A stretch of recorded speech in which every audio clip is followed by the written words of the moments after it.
কথাগুলো শুনেন। আপনার আল্লাহর কসম লাগে ভিডিওর কথাগুলো একটু শুনে যান। লাইক কমেন্ট কিচ্ছু লাগবে না, শুধু ভিডিওটা একটু শেয়ার করে অন্যজনকে দেখার সুযোগ করে দেন।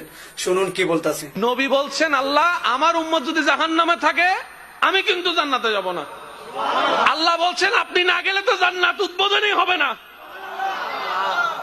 এবারে মামলা কি দাঁড়ালো?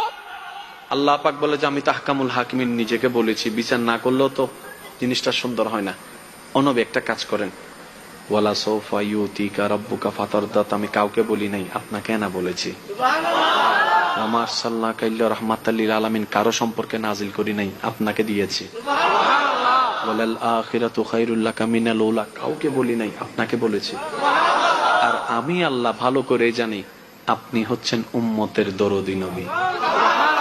আপনি নিজের জন্য কাঁদেন নাই, সন্তানের জন্য কাঁদেন নাই, পরিবারের জন্য কাঁদেন নাই, নাতির জন্য কাঁদেন নাই, যত কেঁদেছেন